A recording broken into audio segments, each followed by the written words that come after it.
Maybe. It's not ladylike. I agree. Are you walking back to your horse? Yes. Then I'll walk with you.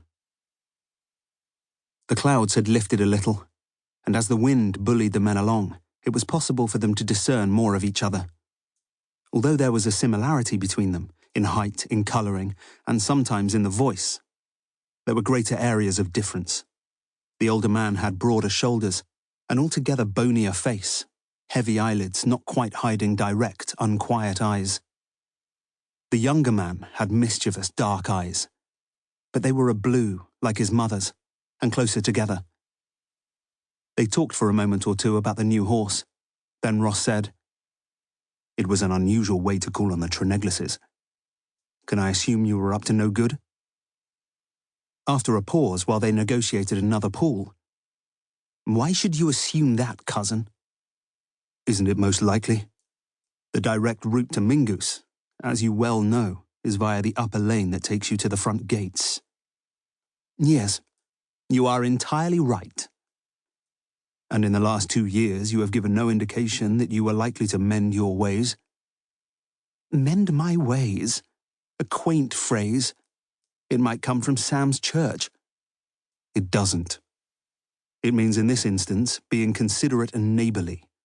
The Trineglases are neighbours of mine." "Ah, yes, quite so." The wind continued to buffet them, and they staggered like drunken men. The conversation so far had been on a bantering level, but there was a hint of iron in Ross's voice. "Nearly there," said Valentine. "I'm surprised you spotted the nag." He neighed. "Had you gone to Mingoose to steal something?" "Dear cousin, I do not like being accused of theft." "Since I helped you out of that scrape last year, I think I am in a privileged position." "Perhaps you always were. But I have called a man out for less." They stopped. Ross said, "Your horse is still there. I can hear him. Good night." "I suppose," Valentine said, "I might as well confess, lest I be suspected of worse. It has been a sort of theft, though of the gentlest sort. Do you know a kitchen maid, Carla May, whom Ruth recently engaged?" "Why should I?" "Indeed, why should you? Perhaps I am younger and more susceptible, but last week, calling on Frederick for a morning's shooting, I espied such a sweetly pretty smiling face under a muslin cap that I had to make further inquiries. Her name is Carla May. I swear I stole little from her that she was not willing to give." Ross considered this. "How is Selina?" "6 months forward." "Well?"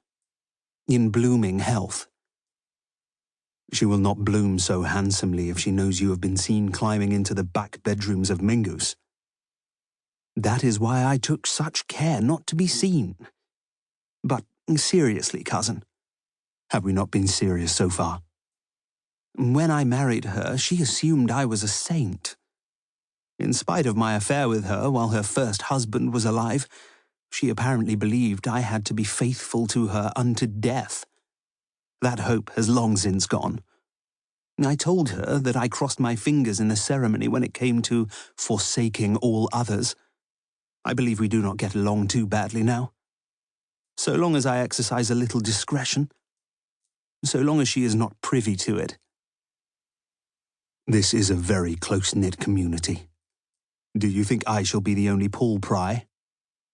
But Valentine had not quite finished what he wanted to say.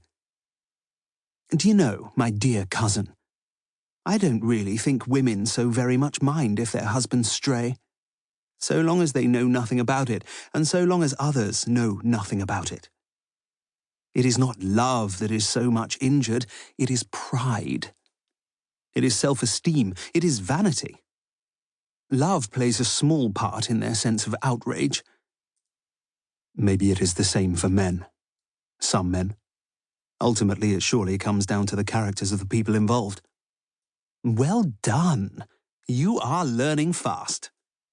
"Insolent puppy." Valentine laughed. "Now I know I am..."